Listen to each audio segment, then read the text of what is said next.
Ihahain ni Senator Bam Aquino ang Senate Bill No. 1559 o Party List Reform Act na layong linisin ang Kongreso at tiyakin na ang boses ng ordinaryong Pilipino ang maririnig sa Kongreso at hindi ang mga makapangyarihang pamilya o kabilang sa political dynasty at malalaking korporasyon.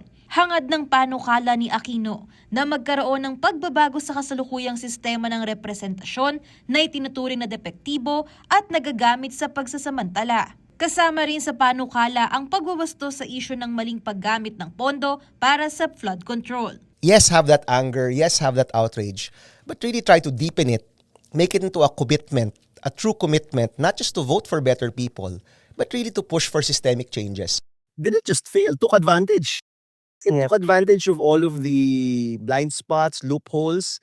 Batay sa datos ng Watchdog Group na kontradaya, 86 out of 156 party list groups noong nakaraang eleksyon ang may koneksyon umano sa mga makapangyarihang pamilya o korporasyon. Giit ni Aquino, sawa na ang publiko sa Band-Aid solutions. Hiling ng publiko ang integridad at totoong resulta mula sa pamahalaan at mga proyekto nito. They want to see a systemic change.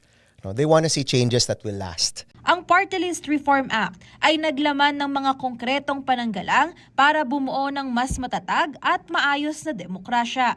Sa ilalim ng panukala, inaatasan ng Commission on Elections o COMELEC na magsagawa ng public evidentiary hearings para beripikahin ang mga party list orgs at tiyakin na kinakatawan nila ang sektor na nais nilang paglingkuran.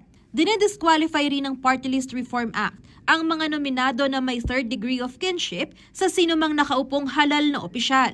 Ang mga individual na kasalukuyan o naging kontraktor ng gobyerno o mga opisyal ng kumpanyang sangkot sa mga public projects ay pagbabawalang tumakbo para mapigilan ang conflict of interest. Kasama rin sa Senate Bill No. 1559 ang pagpapalawig ng deadline para sa party list registration mula 90 to 120 days bago ang eleksyon. Gayon din ang pagpapalabas ng certified list of eligible organizations mula 60 to 90 days bago ang halalan. Kaugnay niyan, mariing hinimok ni Aquino ang taong bayan at mga kapwa mambabatas na suportahan at bantayan ng Party List Reform Act upang masiguro na ang Kongreso ay tunay na representasyon ng mamamayang Pilipino. At that point na nangailangan yung bayan, hindi ka naduwag. Tumayo ka, tumindig, binigay mo yung lahat na makakaya mo, and you offered genuine and real solutions for our people. Angelica Cara, CLTV 36 News.